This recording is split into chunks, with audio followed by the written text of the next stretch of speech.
아무것도 없는 광야가 펼쳐져 있습니다. 아무것도 없는 광야에 여인 한 명이, 아주 가녀린 여인 한 명이 무릎을 꿇고 있습니다. 무릎을 꿇었던 그 여인은 곧이어서 그녀의 머리가 땅에 닿을 만큼 납작 엎드리고 있습니다. 납작 엎드린 그녀의 앞에는 분을 사귀지 못해서 화가 머리 끝까지 난 남자 한 명이 그 여인 앞에 서 있습니다. 그리고 그 남자 뒤에는 400명이나 되는 건장한 병사들이 그 남자 뒤에 진을 치고 있습니다. 이 여인은 화가 난, 이 분이 머리 끝까지 난 그 사람들을 무릎을 꿇고 바짝 엎드리면서 막아서고 있는 것입니다. 그 여인은 그 엎드린 상태에서 그 남자에게 이렇게 이야기하죠. 다 제 잘못입니다. 저 때문에 모든 일들이 일어났습니다. 용서해 주십시오. 다 제 잘못이니까 용서해 주시고 제가 이제부터 하는 이 말 한마디만 꼭 들어주십시오. 그렇게 그 여인은 간절하게 엎드려서 청하고 있습니다. 이 광야에 엎드리고 있는 이 여인은 도대체 누구인가? 그 여인은 또 왜 그렇게 그곳에 엎드리고 있는가? 그 여인 앞에 있는 남자는 도대체 누구인가? 그는 왜 화가 나 있는 상태로 그 여인 앞에 서 있는 것인가? 광야에 엎드리고 있는 그 여인은 아비가일이라는 여인이고요.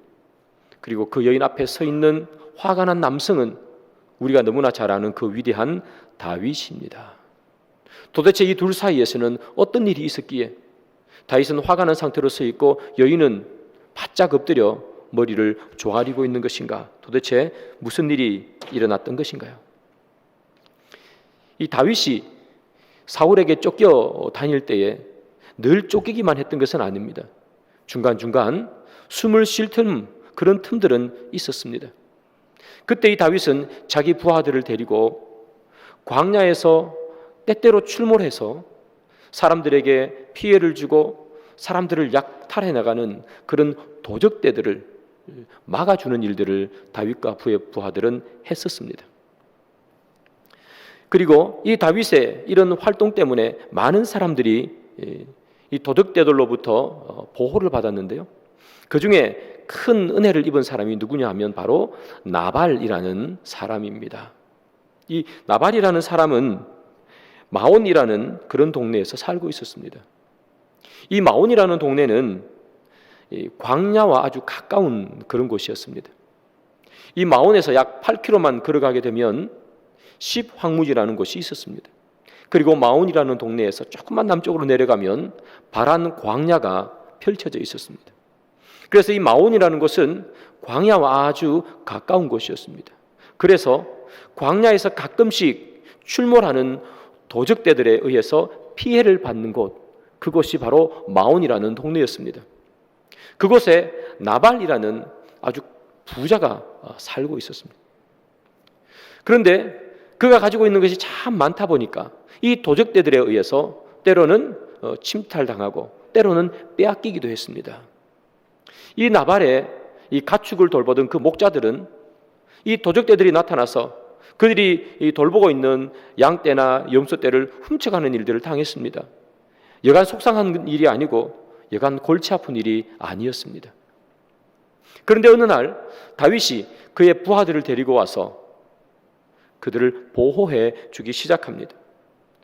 때때로 출몰하는 도적대들로부터 다윗과 그의 병사들은 막아주었습니다. 그러니까 이 나발의 가축을 치는 목자들은 이 다윗과 그의 부하들을 너무나 좋아했고 또 그들을 칭송했습니다. 사무엘상 25장 16절인데요. 한번 볼까요? 우리가 양을 지키는 동안에 그들이 우리와 함께 있어 밤낮 우리에게 담이 되었음이라. 이렇게 얘기합니다. 이 다윗과 그의 부하들이 이 나발의 양치는 사람들, 목자들의 담이 되었다고 이야기합니다. 튼튼한 이렇게 담이 되어서 그들이 함부로 그들의 가축이나 그들의 재산을 탐하지 못하도록 다윗은 그들의 담이 되어 주었습니다. 그래서 다윗이 그들의 담이 되어진 이후로는 함부로 아무도 나타나서 그 가축이나 재산을 침탈해 가지 못했었습니다. 이 나발은 다윗에게 아주 큰 신세를 진 사람이 된 것이죠. 그러던 중에 양털을 깎는 시기가 다가왔습니다. 고대 근동지방에서 양털을 깎는 시기는 축제가 벌어지는 그런 시기였습니다. 1년 한 해 동안 공들인 그 양모를 모아서 거두어 드리는 그런 시기이기 때문에 이 양털을 깎는 시기는 큰 축제가 벌어졌습니다. 많은 음식을 하고 그리고 많은 술을 만들어 놓고 마음껏 먹고 마시면서 잔치를 벌이는 그때가 바로 양털을 깎는 시기였습니다. 양털을 깎는 시기가 되면 잔치를 벌이는데요, 많은 사람들을 초청해 와서 함께 먹고 마시고 그리고 나그네조차도 불러가지고 마음껏 먹고 마시게 했던 때가 바로 이 양털을 깎는 그런 시기였습니다. 다윗이 나발의 집에서 양털을 깎는다는 소식을 이제 들었습니다. 그리고 나발의 집에 큰 잔치가 베풀어졌다는 이야기를 듣습니다. 그래서 다윗은 이제까지 이 나발의 집을 도적들로부터 많이 보호해 주었기 때문에 가서 음식을 좀 먹어야 되겠다, 그런 생각을 하죠. 그래서 다윗은 그의 부하들을 보냅니다. 부하들을 보내서 술과 음식을 좀 받아오거라, 이렇게 명령을 하고 부하들을 보내지요. 부하들이 다윗의 명령을 받아서 나발의 집으로 갔습니다. 그리고 나발에게 이야기합니다. 술과 음식을 좀 주십시오. 나발이 이 이야기를 듣자마자 단칼에 이 다윗의 청을 거절해 버립니다. 줄 수 없다는 거예요. 그렇게 신세를 졌음에도 불구하고 이 다윗과 그의 부하들 때문에 이 골치 아픈 도적대들로부터 자유하였음에도 불구하고 나발은 쌀 한 톨 줄 수 없다고 그렇게 이야기하는데요, 이 나발이 거절하는 그 이야기를 들어보면 그의 언어 폭력에 가까운 말을 합니다. 사무엘상 25장 10절이죠. 나발이 다윗의 사환들에게 대답하여 이르되 다윗은 누구며 이새의 아들은 누구냐? 요즘에 각기 주인에게서 억지로 떠나는 종이 많도다, 이렇게 이야기합니다. 나발이 이렇게 이야기하죠. 다윗이 누구며, 다윗이 누구냐는 겁니다. 이 나발이 다윗이 누군지 몰라서 묻는 말이 아닙니다. 이것은 비꼬는 말이죠. 다윗 그게 누군데? 이렇게 이야기하는 겁니다. 그리고 또한 이렇게 얘기하죠. 노란 줄 뒤쪽에 보면 요즘에 각기 주인에게서 억지로 떠나는 종이 많도다, 이렇게 얘기합니다. 저 말 또한 다윗을 비꼬는 말입니다. 다윗이 그의 주인이었죠. 그의 왕이었습니다. 이 사울을 떠나서 배신해서 그렇게 도망쳐 나온 종이라고 그렇게 묘사하고 있는 그 문구예요. 이 얼마나 그를 보호해주고 그를 잘 이렇게 지켜주었던, 담처럼 지켜주었던 이 다윗에게 할 수 없는 말을 합니까? 다윗이 누구냐고 얘기합니다. 나발은 다윗이 누군지 잘 압니다. 저기 보십시오. 이새의 아들은 누구냐? 다윗이 이새의 아들인 걸 알고 있어요. 그럼에도 불구하고 누구냐라고 얘기하고 너는 주인이었던 사울에게서 도망쳐 나온 종일 뿐이잖아, 이렇게 이야기하는 겁니다. 모욕을 주는 거예요. 그리고 언어 폭력을 다윗에게 가하는 것이겠지요. 다윗이 이 말을 전해 듣습니다. 그때부터 이 다윗은 이성을 잃어버립니다. 다윗 이 마음속에 깊은 곳에서 끓어오르는 분노를 참을 수가 없습니다. 그래서 다윗은 저 나발을 당장 목을 쳐서 죽여버려야 되겠다, 그렇게 결심을 합니다. 사실 이 다윗은요, 광야에서 하나님의 은혜와 하나님의 그 기적을 경험한 사람이었습니다. 그래서 그는 광야에서의 깊은 영성을 가지고 있었던 사람이 바로 다윗이었습니다. 그런데 이 다윗이 광야에서 가지고 있던 이 영성은 어디로 사라져 버렸는지 도대체 알 수가 없을 만큼 이 다윗은 지금 분노해 있습니다. 마음속에 끓어오르는 그 화를 참을 수가 없게 되어 있습니다. 그에게 음식을 주지 않았다고 해서 사람을 죽이려고 칼을 빼들고 달려가는 그 다윗의 모습 속에서 광야에서 하나님 앞에 받았던 그 영성의 모습은 하나도 찾아볼 수 없고, 오히려 광야에서 출몰해서 사람들의 목숨을 빼앗아가고 재산을 빼앗아가는 도적대와 그리고 폭력배 같은 모습이 그에게서 나타나는 겁니다. 다윗은 그의 영성은 다 사라져버리고 폭력배와 불량배 같은 사람으로 전락하게 되는 것인가? 다윗은 끓어오르는 그 분노를 참을 수가 없어서 그의 부하에게 명령합니다. 사무엘상 25장 13절입니다. 다윗이 자기 사람들에게 이르되 너희는 각기 칼을 차라 하니 각기 칼을 차매 다윗도 자기 칼을 차고 400명 가량은 데리고 올라가고 200명은 소유물 곁에 있게 하니라. 다윗이 명령합니다. 칼을 차라. 그리고 자기도 칼을 차고, 오늘 본문에서 칼을 찬다는 말이 3번이나 나오게 됩니다. 다윗은 칼을 찰 것을 명령합니다.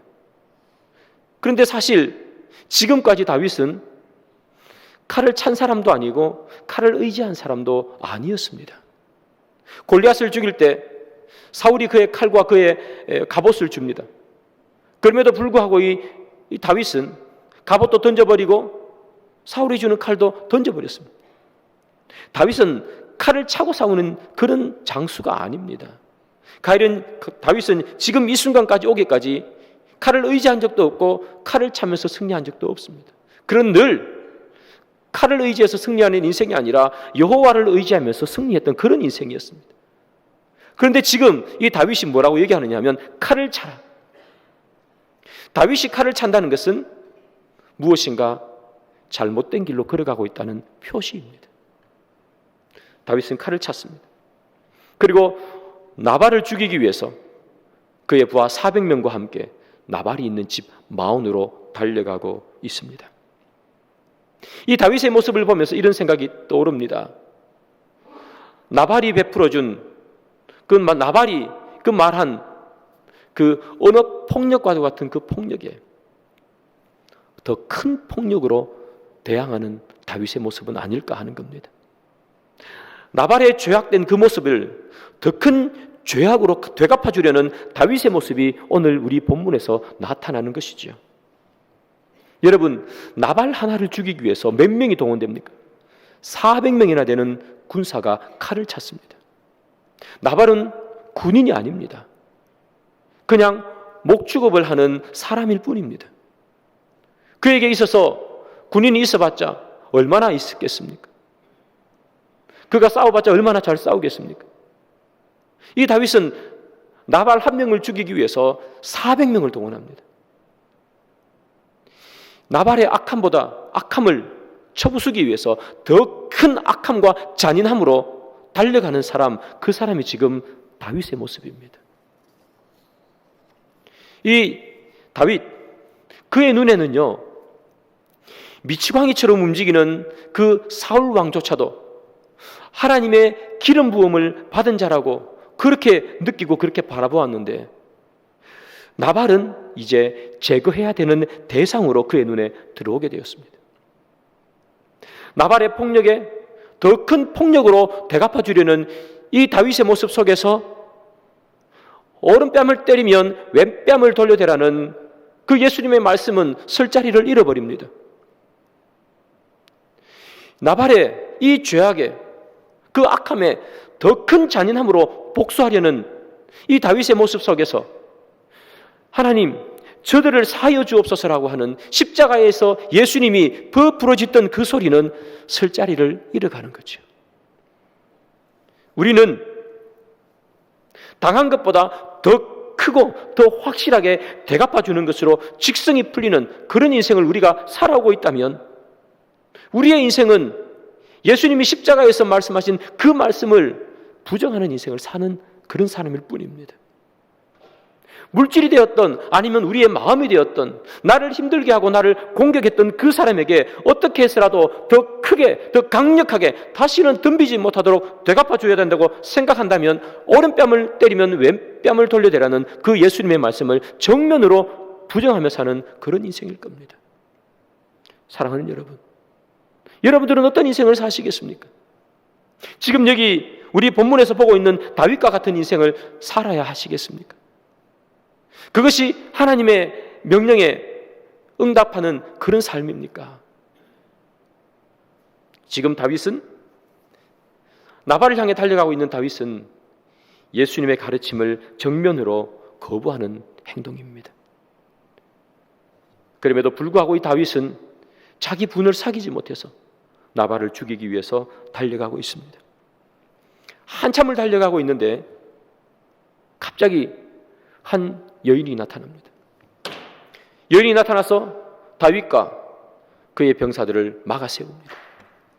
그러더니 그 여인은 갑자기 무릎을 꿇습니다. 그리고 머리를 땅에 대고 바짝 엎드립니다. 그 여인은 바로 다윗이 죽이려고 하는 이 나발의 부인인 아비가일입니다. 성경을 보면 이 아비가일은 총명하고 용모가 아름다웠다, 그렇게 기록하고 있습니다. 이 여인은 총명한 여인이었습니다. 그래서 그의 남편 이 나발이 한 일이 얼마나 어리석은 일인지 너무나 잘 알고 있었습니다. 그리고 다윗이 이제 자기들을 복수하기 위해서, 몰살시키기 위해서 온다는 사실을 너무나 잘 알고 있었습니다. 그래서 이 총명했던 이 아비가일은 그 파국을 막기 위해서 많은 짐들을 싸고 음식을 만들어서 다윗이 자기 집에 오기 전에 먼저 다윗을 만나기 위해서 집을 뛰쳐나와 다윗이 올 만한 곳으로 지금 가고 있는 중에 다윗을 만난 겁니다. 다윗을 만나자 그 여인은 바짝 엎드립니다. 그래서 얘기합니다. 내가 잘못입니다. 내 죄인, 내 때문에 이런 일들이 다 벌어졌습니다. 그렇게 이야기하면서 한마디 말만 들어주십시오. 그렇게 이야기하면서 그녀가 내뱉었던 말이 우리가 오늘 읽었던 성경의 본문입니다. 우리가 함께 읽었던 그 성경의 본문의 내용을 간추리면 이런 말입니다. 다윗이요, 어리석은 사람과 싸우지 마십시오. 오늘 설교의 제목이죠. 어리석은 사람과 싸우지 마십시오. 어리석은 나발 한 명 죽인들 당신에게 무슨 이익이 있습니까? 당신은 이 어리석은 나발과 싸울 그런 사람이 아닙니다. 당신은 여호와의 거룩한 전쟁에 참여해야 되는 그런 사람 아닙니까? 여호와의 전쟁에 참여해야 되는 그런 사람인데 어찌 이렇게 어리석은 나발 한 명 죽이고자 당신의 군대를 동원합니까? 당신이 여호와의 전쟁에 참여하면 하나님께서는 당신을 보호하셔서 당신에게 대항하는 모든 자들을 다 물리쳐주고 당신을 그곳에서부터 안전하게 해주실 그를 보호를 받는 그런 분이 당신인데 어찌 이 어리석은 나발 한 명 죽이고자 군대를 동원합니까? 어리석은 사람과 싸우지 마십시오. 그렇게 이야기를 합니다. 마음속에 가득 찬 분노를 사귀지 못하고 다윗답지 않게 칼을 빼들고 나발에게 달려가다가 이 아비가일을 만나고 아비가일이 한마디 내뱉는 그 말 속에 다윗의 그 분노는 점점 누그러져 갑니다. 다윗이 이 나발의 악함을 더 큰 잔인함으로 갚아주기 위해서 달려가던 그 다윗의 그 마음은 아비가일의 말 한마디에 점점점 약해져만 갑니다. 그리고 결국 다윗은 한 손에 치켜들었던 그 칼을 그의 칼집에 꽂아 넣습니다. 그리고 아비가일이 그녀의 말을 다 했을 때 묵묵히 그녀의 말을 듣고 있던 다윗은 이렇게 이야기합니다. 사무엘상 25장 32절입니다. 다윗이 아비가일에게 이르되 오늘 너를 보내어 나를 영접하게 하신 이스라엘의 하나님 여호와를 찬송할지로다. 이렇게 말합니다. 너를 보내어 나를 영접하게 하신 이스라엘의 하나님 여호와라고 이야기합니다. 다윗은 아비가일을 하나님이 보내신 사자로 여겼습니다. 사랑하는 여러분, 이 아비가일은요 나발의 아내입니다. 다윗이 지금 죽이고자 하는 그 나발의 아내가 아비가일입니다. 달려가다가 그 여인 한 명 등장했다고 해서 무시하고 지나갈 수도 있고 그 여인이 길을 막아 세운들 그가 죽이고자 하는 원수의 아내이기에 단칼에 목을 베어서 없애버려도 그 누구도 아무 말도 하지 않는 그런 존재, 아주 미약한 존재, 그 여인이 아비가일이죠. 그런데 이 다윗은 아비가일의 말 속에서 무엇을 깨닫는가 하면 이 여인은 하나님께서 나에게 보냈구나. 이 여인이 하는 말은 하나님이 나 들으라고 아비가일을 통해서 나에게 말하는 하나님의 음성이구나. 그것을 드러낸다는 거예요. 여러분, 이것이 다윗의 위대함이에요. 분노가 쌓여서 이성을 제어할 수 없을 것만 같은 끓어오르는 그런 분노 속에서도 하나님의 말씀을 들을 수 있는 귀가 있는 이 다윗이 위대하다는 거예요. 여러분, 우리는 누구나 분노에 휩싸일 때가 있습니다. 우리는 누구나 참을 수 없는 화가 날 때가 있고요, 제어할 수 없는 그런 분노에 휩싸일 때도 있습니다. 우리는 누구나 이런 실수를 다 합니다.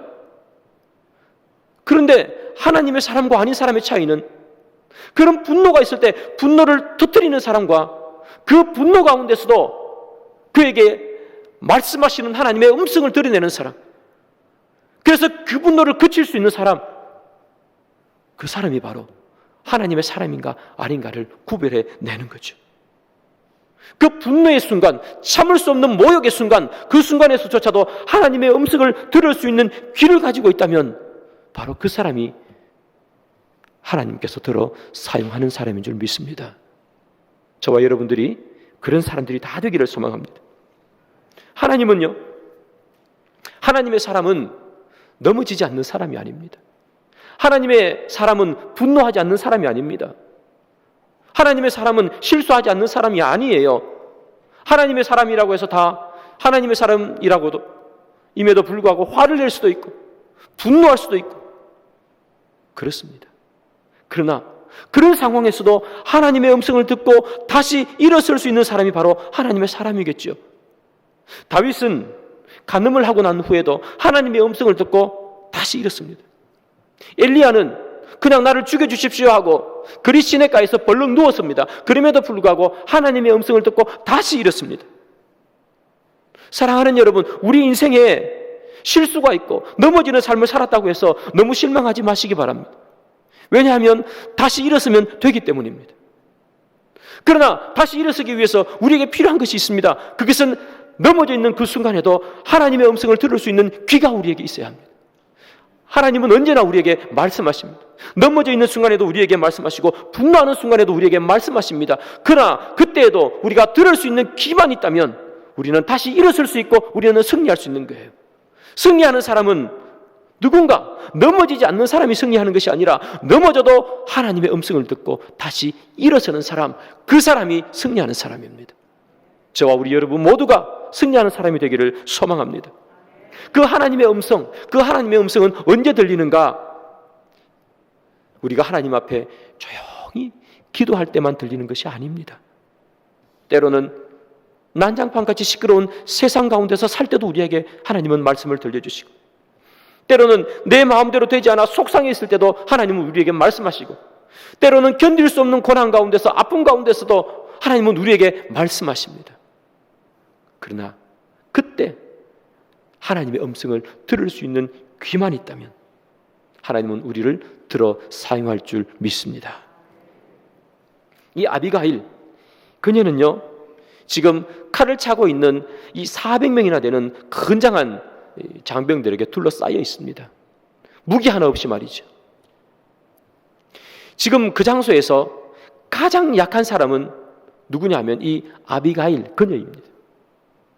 그런데 아비가일이 가장 약하지만 그녀는 아무런 무기를 가지고 있지도 않지만, 그러나 그는 다윗과의 이 대화 가운데서 다윗의 빼들었던 그 칼을 칼집에 꽂게 만듭니다. 무기 하나 없던 여인이 골리앗을 이긴 장수인 다윗을 이겨버립니다.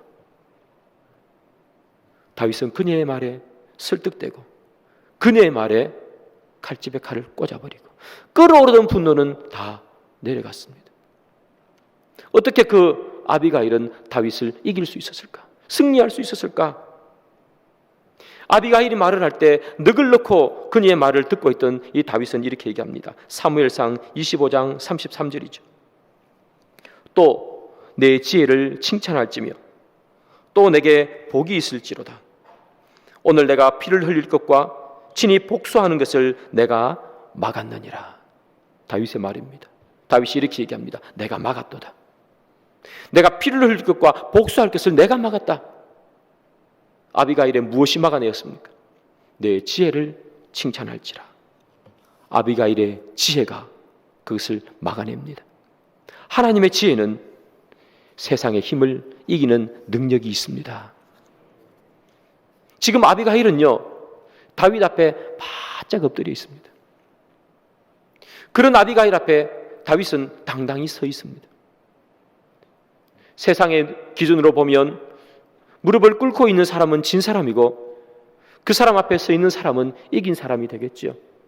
그 누가 봐도 지금 무릎을 꿇고 머리를 땅바닥에 대고 있는 그 여인은 진 여인이고 그 앞에 서 있는, 당당히 서 있는 이 다윗은 이긴 사람처럼 보이는 겁니다. 그러나 이 아비가일은 다윗과의 보이지 않는 싸움에서 승리했습니다. 비록 그녀는 무릎을 꿇고 있지만 승리했단 말이에요. 다윗은 서 있지만 겉으로 봤을 때는 승리한 것 같았지만 실제로 다윗은 그녀에게 졌습니다. 그래서 칼집을 꽂아 넣었습니다. 아비가일은 무릎을 꿇었지만 승리자가 되었습니다. 바로 하나님께서 주시는 지혜 때문입니다. 사랑하는 여러분, 하나님께서 주시는 지혜는 승리하게 만들고 사람의 생명을 살립니다. 아비가일이 무릎을 꿇었습니다. 무릎을 꿇는 대신 그녀의 꿇은 무릎 때문에 사람은 살아난, 누가 살았느냐? 그녀의 남편인 나발이 살았습니다.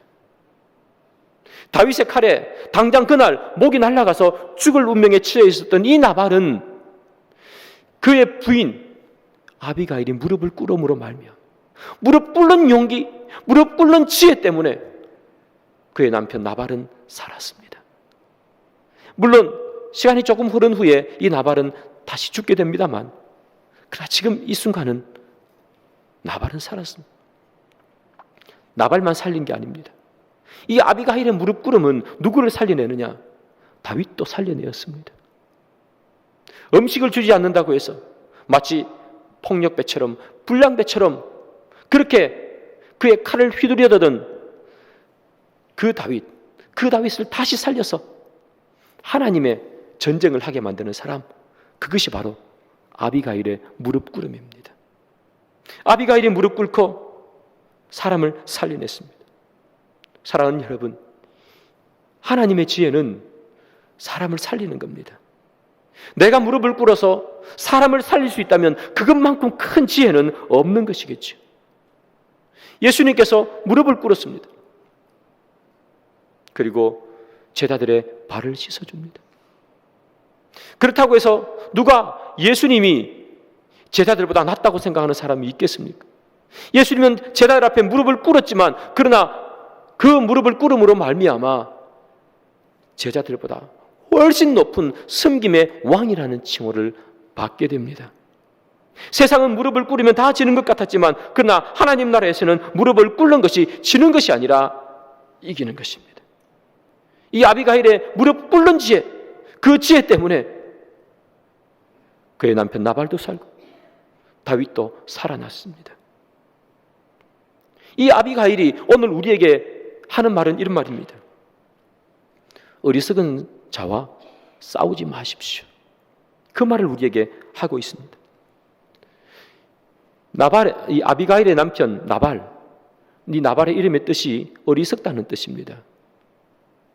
아마 이 나발 이름은 그의 부모님이 지어준 이름이 아닐 것입니다. 어떤 부모가 자녀의 이름을 짓는데 어리석다라는 이름을 짓겠습니까? 너무나 어리석어서 너무나 지혜가 없다 보니까 동네 사람들이 지어준 별명이 아니겠습니까? 그런데 이 아비가일이 그렇게 얘기합니다. 어리석은 자와 싸우지 마십시오. 어리석은 자와 싸워서 이긴다고 해서 그것이 승리하는 것이 아닙니다. 그렇게 얘기하는 겁니다. 그런데 우리는 수많이 어리석은 것과 싸워서 이기려고 합니다. 우리는 언제나 어리석은 것과 싸워서 승리를 쟁취하면서 기뻐하려고 합니다. 우리는 폭력을 더 큰 폭력으로 되갚아주며 승리했다고 느낍니다. 나를 힘들게 하는 것을 더 크고 잔인함으로 되갚아줌으로 말미암아 우리는 승리했다라고 그렇게 생각합니다. 그런데 성경은 말합니다. 어리석은 것과 싸우지 마십시오. 어리석은 것과 싸워서 이긴다고 해서 승리하는 것이 아닙니다. 승리하는 것은 어리석은 것을 싸워서 이기는 것이 아니라 무릎을 꿇는 것이 승리고 생명을 살리는 것이 승리입니다. 내 무릎 하나 꿇어서 생명을 살려낼 수 있다면 그것이 바로 승리하는 것입니다. 그것이 바로 하나님께서 주시는 지혜입니다. 지금 성경은 우리에게 말하고 있습니다. 사랑하는 여러분, 여러분 무엇에서부터 싸워서 이기기를 원하십니까? 무엇과 싸워서 승리하시기를 원하십니까? 세상의 수많은 어리석은 것과 싸워서 이기기를 원하십니까? 여러분들이 힘들게 한 사람에게 더 큰 분노를 퍼부어서 그를 멸망시킬 그것을 통해서 이기기를 원하십니까? 다시는 고기를 들지 못하게 만들어버림으로 말미암아서 여러분의 속이 시원해지고 그렇게 해서 승리했다고 만끽하고 싶으십니까? 성경은 그렇게 이야기하지 않습니다. 분노가 차오르는 사람 앞에서 내 무릎을 꿇어 그 사람의 분노를 가라앉히는 사람, 그 사람이 승리자라는 사실입니다. 아비가일이 잘못한 게 뭐가 있습니까? 무릎을 꿇으려면 나발이 꿇어야죠. 그러나 나발이 아닌 이 아비가일이 나발 대신에 아무것도 잘못한 것이 없는 이 여인이 무릎을 꿇어 생명을 살려내고, 무릎을 꿇는 것이 여러분 얼마나 수치스럽습니까? 그럼에도 불구하고 내 무릎 하나 꿇어서 생명을 살려내고 분노를 삭힐 수만 있다면 그것이 바로 하나님께서 주시는 지혜라는 것입니다. 말씀의 결론을 맺습니다. 사랑하는 여러분, 어리석은 것과 싸워 이기려고 하지 마십시오. 우리의 승리는 어리석은 것과 싸워서 이기는 것이 승리가 아닙니다. 우리의 승리는 사람을 살리는 것입니다. 그 사람을 살리기 위해서 때로는 무릎을 꿇기도 하고 때로는 머리를 숙이기도 하는 겁니다. 그것을 통해서 사람을 살려낼 수 있는, 그래서 승리를 경험할 수 있는, 비록 무릎은 꿇었지만 하나님 나라에서는 승리자라고 그렇게 불림받는 저와 여러분들이 되기를 주님의 이름으로 축복합니다.